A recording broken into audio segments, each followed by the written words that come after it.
Amém, amém. Amém, igreja? Você aqui presente, você de casa. Estamos iniciando o mês de dezembro, o mês da virada. Você crê nisso?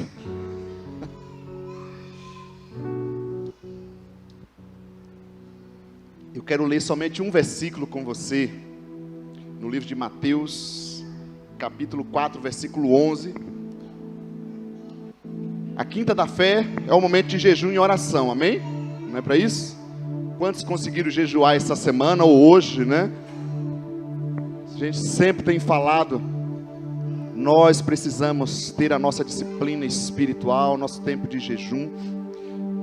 E essa palavra, esse tema sobrenatural, é muito interessante, né? E eu queria ler esse versículo com você, que é a base para a gente olhar para o que a palavra de Deus quer nos ensinar hoje sobre isso. Mateus 4:11. Vocês acharam a Bíblia aí? Amém? Sim ou não? Não, né? De casa. O texto diz assim: então o diabo o deixou, e anjos vieram e o serviram. Ouviram? Pode deixar as crianças brincando, não tem problema as crianças. Preste atenção vocês aqui.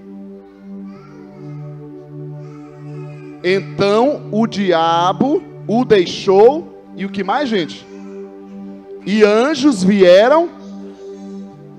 Quem que serviu o Senhor Jesus nesse momento? Os anjos vieram e o serviram. Eita, amém.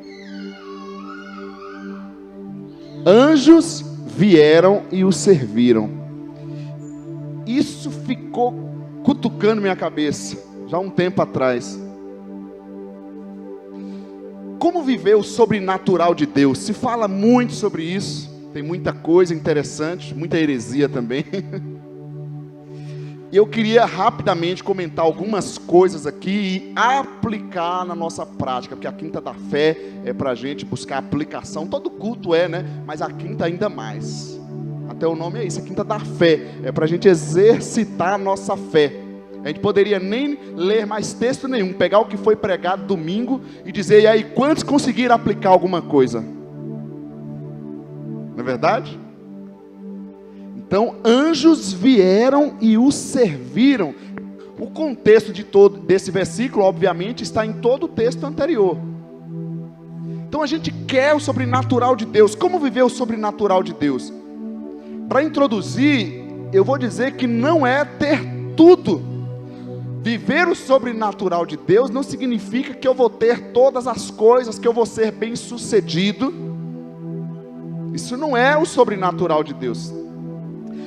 Até porque o pódio de Jesus, qual foi o pódio de Jesus? O lugar onde Jesus subiu para conquistar a nossa vitória. Quem quer vencer como o Senhor Jesus?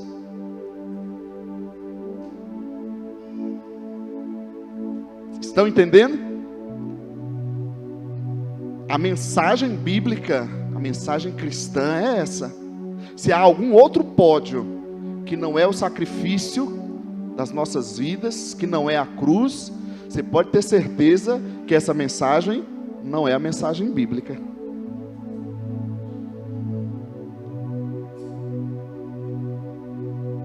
Hoje estamos aqui como igreja, inclusive no Brasil, quantas multidões, quantas pessoas, mas porque verdadeiros cristãos pagaram um preço para pregar o evangelho aqui. Quando ser cristão era ser ofendido, era ser despedido do trabalho, era ser criticado pelas outras religiões.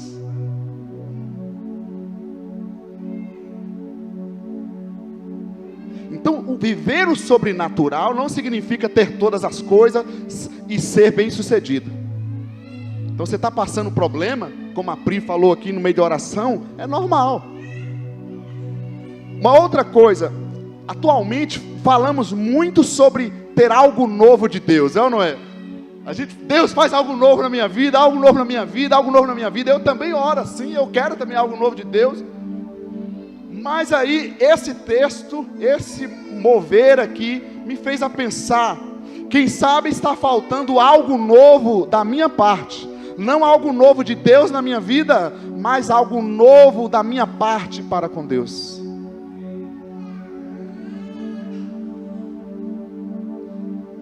Então, como viver o sobrenatural de Deus? Em primeiro lugar, treine sua vida espiritual. Estou usando a palavra treine mesmo. Treine, exercite a vida espiritual. Gente, durante muito tempo a gente ouvia antes, falar que jejum fazia mal. Quantas vezes nós fomos ensinados, teve uma época que estava uma moda, que tinha que fazer, você tem que comer de 3 em 3 horas, porque faz mal. Eu já ouvi de alguns cristãos às vezes, nossa, eu não lembro nem quando foi a última vez que eu jejuei na minha vida. Nossa, eu tenho uma dificuldade com esse negócio de jejum. Treine sua vida espiritual. Aquele negócio que crente não bebe, mas come, é maligno, pode ter certeza. Crente sabe se alimentar, porque ele treina sua vida espiritual. Ele é um atleta espiritual. Você quer o sobrenatural de Deus? Quer viver o sobrenatural de Deus? Treine a vida espiritual. Eu ouvi um tempo atrás, a minha esposa me mostrou, na verdade, algum grupo de pessoas, pelo lado da ciência, não são religiosos, estudando a importância e os benefícios do jejum e praticando o jejum de dias, meses. E eu parei com aquilo e falei, como assim? Nós religiosos muitas vezes estamos dizendo que isso é um sacrifício, que isso é tão ruim, que isso faz mal.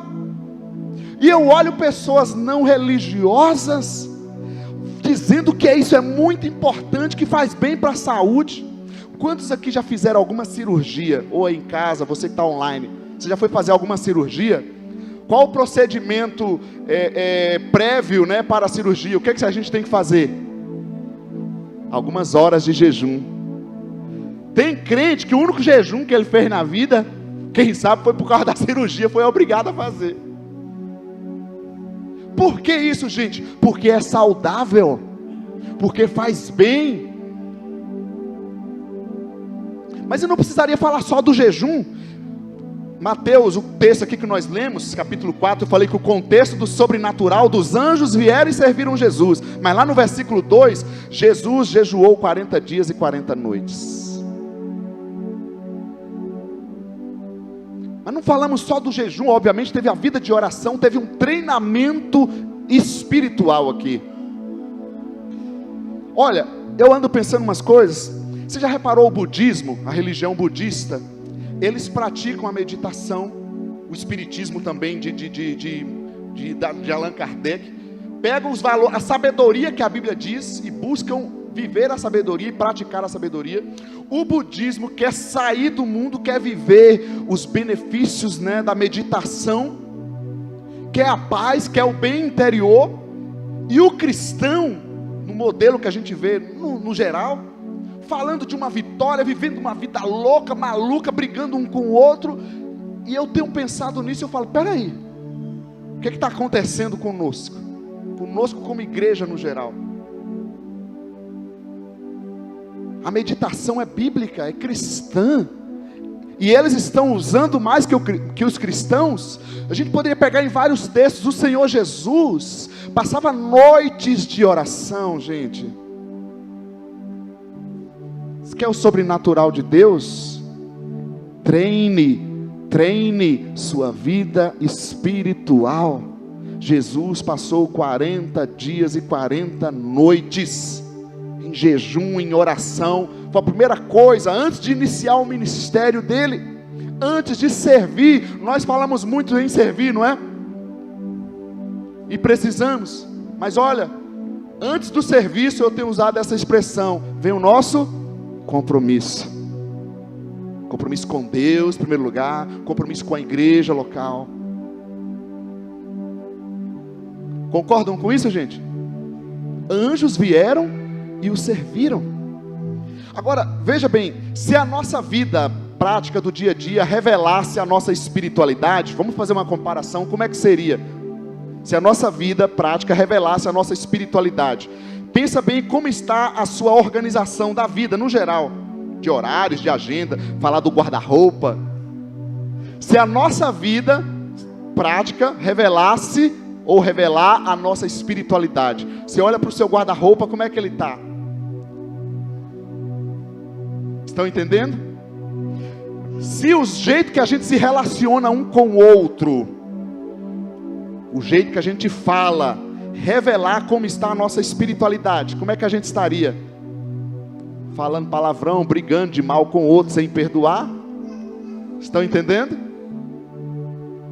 Se nossa vida prática do dia a dia revelar a nossa espiritualidade, e eu acredito que ela tem muito a dizer sobre a nossa espiritualidade, sim ou não? Se o jeito que a gente vive, a nossa alimentação, revela a nossa espiritualidade, um descontrole alimentar, vícios, se o jeito que a gente cuida da nossa saúde com atividade física, revelar o jeito que a gente está treinando a nossa vida espiritual, significa que existe um sedentarismo espiritual também? Amém, meus irmãos? Estão entendendo? Deus quer derramar, quer nos encher, Deus quer nos mudar, Deus quer trabalhar na nossa vida. Há algo sobrenatural com certeza na vida com Deus, mas nós precisamos treinar nossa vida espiritual. Isso envolve jejum e oração, isso envolve a vida de culto com o povo de Deus, de buscar, de cultuar, isso envolve servir, praticar, treinar, ir para a rua, orar, falar, evangelizar. Treine, treine, treine.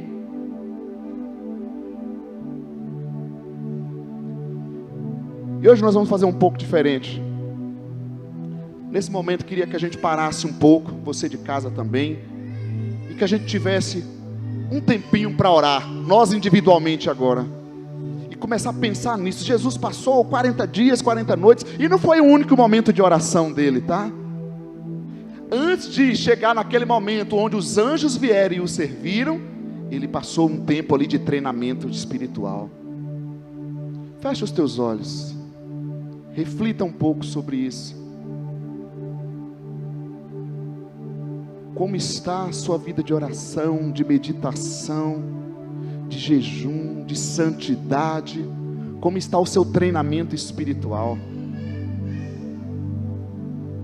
Fala com Deus aí do seu lugar, não tenha vergonha. Como está a sua confissão de pecados? Olha só, continue de olhos fechados. No meio católico romano, que continua a igreja cristã, eles continuam praticando a confissão de pecados ao sacerdote. Aí veio a reforma protestante, veio a igreja evangélica, devido a todas essas mudanças que aconteceram. Mas algo que nós perdemos foi a confissão de pecados. Os crentes escondem, em vez de treinar sua vida espiritual, ser libertos, eles querem servir, fazer, viver o sobrenatural, um sobrenatural que não é sobrenatural, porque é mentira muitas vezes. Então fala com o Senhor nesse momento, em nome de Jesus. Pode levantar suas palavras, tem um som aqui, ninguém vai ouvir. Fala baixinho com o Senhor, você de casa também. Tem algo errado em nossas vidas. Espírito Santo de Deus, Espírito Santo de Deus, Espírito Santo de Deus.